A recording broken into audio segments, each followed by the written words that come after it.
tough, passionate, gritty, blue collar. That's Philadelphia in a nutshell. And that's what Chuck Bednarik was. And it's why his play has resonated with so many fans, even long after his playing days were over. Concrete Charlie, who in my opinion is the greatest player in Eagles history, has passed away. He was 89. It's fitting that he wore the number 60. It's the last time the Eagles won an NFL championship, and he's the last of football's Iron Men, playing nearly 60 minutes a game. He played linebacker, he played center, and he was even the team's long snapper. The only time he wasn't on the field was on kickoffs.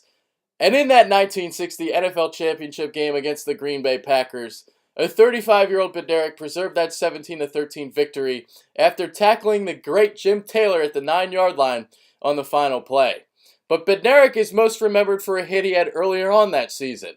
In the waning minutes of a closely contested contest against the New York Giants, the G-men were driving towards a potentially game-tying score before Concrete Charlie smashed halfback Frank Gifford to the ground. The jarring hit pried the ball loose, and Chuck Weber pounced on it to seal the win for the Birds.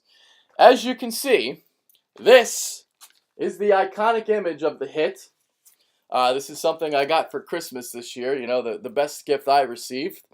And Concrete Charlie is not standing over Frank, gloating or belittling him. He's pumping his fist in celebration, literally saying, this game is fucking over. Yeah, I mean, how fucking awesome is that? Frank suffered a concussion on the play and briefly retired from the game shortly thereafter. And to show you the kind of sport that Concrete Charlie was, he sent Frank a get-well card and a basket of fruit while he was recovering in the hospital. Bednarik played a franchise record 14 seasons with the Eagles and was a 10-time All-Pro selection. He was named a member to the 1950s NFL All-Decade Team, the 75th anniversary team, and was inducted into the Pro Football Hall of Fame in 1967, his first year of eligibility. Eagles owner Jeffrey Lurie released a statement following Bednarik's passing. It says, with the passing of Chuck Bednarik, the Eagles and our fans have lost a legend. Philadelphia fans grow up expecting toughness, all-out effort, and a workmanlike attitude from this team, and so much of that image has its roots in the way Chuck played the game. He was a Hall of Famer, a champion, and an all-time Eagle. Our thoughts are with his family and loved ones during this time. Head coach Chip Kelly also issued out a statement. It says, I have had the opportunity to spend time with Chuck Bednarik, who is truly one of the most unique players that this game has ever seen.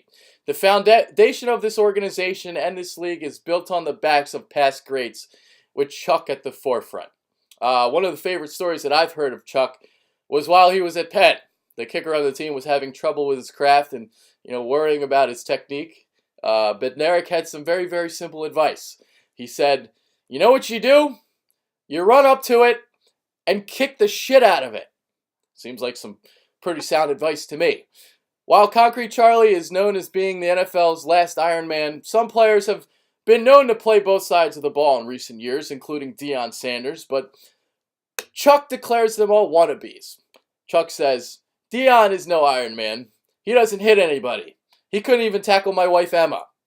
To show you how badly overpaid these modern athletes are, of the 14 seasons Concrete Charlie played, he never made more than $27,000. It's why he was a concrete salesman during the offseason. And before his playing career, he flew 30 missions as a B-24 waist gunner in World War II. He was simply an all-American badass. Rest in peace, Chuck. There will never be another player like you.